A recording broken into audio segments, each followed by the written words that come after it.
नमस्कार भाइयों बहनों, स्वागत है आपका आपके अपने यूट्यूब चैनल जीके एग्ज़ाम गुरु में। ये आपका चैनल है तो कृपया इसे अधिक से अधिक शेयर करें और चैनल सब्सक्राइब करें। हम शुरुआत करते हैं संस्कृत वर्णमाला पर आधारित महत्वपूर्ण प्रश्न जो टेट और सुपर टेट के लिए बहुत ही महत्वपूर्ण हैं। बात करते हैं त्रमुनि। तो त्रमुनि संस्कृत व्याकरण के त्रमुनि हैं। तो ये कौन है?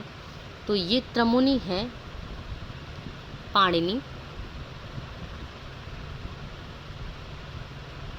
दूसरे हैं कात्यायन। जो कात्यायन है इनको वररुचि के नाम से जाना जाता है। कात्यायन को वररुचि के नाम से जाना जाता है। तीसरे हैं पतंजलि। तो ये त्रमुनि है पाणिनि, कात्यायन या वररुचि और पतंजलि। और पाणिनि की जो रचना है वो है अष्टाध्यायी। ये व्याकरण शास्त्र का महत्वपूर्ण ग्रंथ है। यह महर्षि पाणिनि की एक रचना है। अब आगे बढ़ते हैं। तो वर्ण किसे कहते हैं? पहले तो हमें ये समझना चाहिए वर्ण कहते किसे हैं। तो सार्थक पद का वह लघुत्तम रूप जिसके खंड या टुकड़े नहीं किए जा सकते वो कहलाते हैं वर्ण। अब वर्ण को कहते क्या है संस्कृत में? तो वर्णों की संख्या कितनी है? तो वर्णों की संख्या है 50। और वर्ण दो प्रकार के होते हैं। ये होते हैं स्वर और व्यंजन। स्वर और व्यंजन। स्वर को संस्कृति में अच कहते हैं और व्यंजन को संस्कृत में कहते हैं हल। व्यंजन को संस्कृत में कहते हैं हल, स्वर को कहते हैं अच। और संस्कृत में जो वर्णों की संख्या है ये होती है 50। अब आगे बढ़ते हैं, हम बात करते हैं स्वर की। तो स्वर किसे कहते हैं? संस्कृत में स्वर कहते हैं अच को। संस्कृत में स्वर को कहते हैं अच। और स्वर हैं क्या? तो स्वर वे ध्वनियाँ होती हैं जिनके उच्चारण के लिए किसी अन्य वर्ण की कोई आवश्यकता नहीं होती है। स्वर 3 प्रकार के होते हैं। अब ये स्वर 3 प्रकार के होते हैं तो कौन से होते हैं? ये होते हैं ह्रस्व स्वर या ह्रस्व स्वर, दीर्घ स्वर और तीसरे हैं प्लुत स्वर।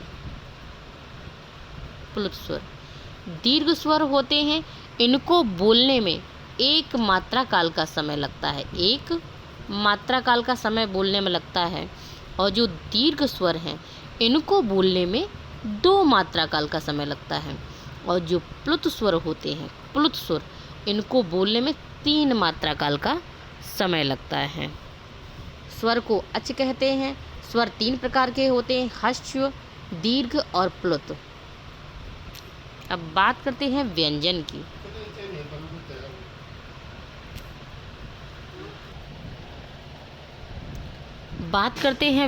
की। तो संस्कृत में व्यंजन को कहते हैं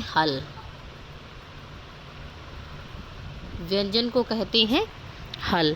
अब व्यंजन वे वर्ण होते हैं जो स्वतंत्र रूप से न बोले जा सकते हैं, अर्थात जिनका उच्चारण बिना स्वर की सहायता से नहीं होता है।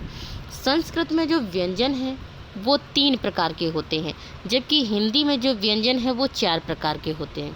तो संस्कृत में जो व्यंजन है वो 3 प्रकार के हैं। तो एक होते हैं स्पर्श व्यंजन, दूसरे होते हैं अंतस्थ व्यंजन और तीसरे होते हैं ऊष्म व्यंजन। जबकि संस्कृत में एक चौथा है जो होता है संयुक्त व्यंजन का, लेकिन इसको संस्कृत में नहीं जोड़ा जाता है। अब बात करते हैं स्पर्श व्यंजन की। स्पर्श जो व्यंजन है इनकी संख्या 25 होती है। ये का से लेकर माँ तक होते हैं।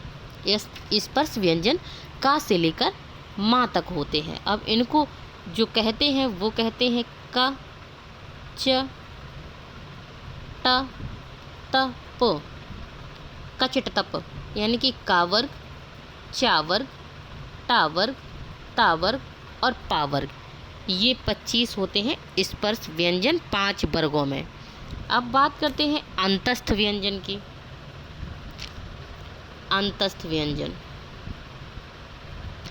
अब इनकी संख्या जो होती है वो होती है 4। अब ये कौन कौन से हैं? तो ये होते हैं या, र, ला और वा। ये 4 व्यंजन होते हैं अंतस्थ, या, र, ल, वा।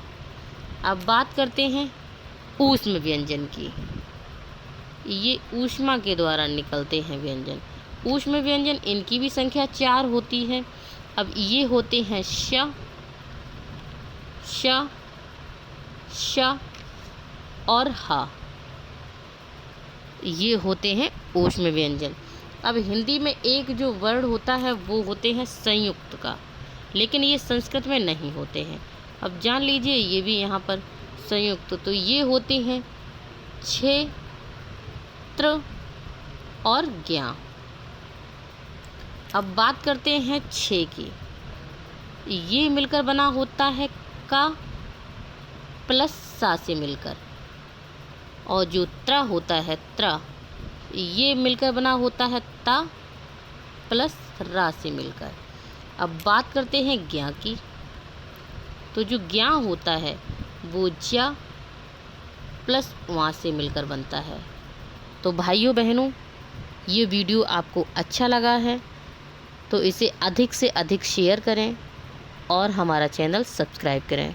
ये न्यू चैनल है तो प्लीज़ इसे सब्सक्राइब ज़रूर करें। धन्यवाद।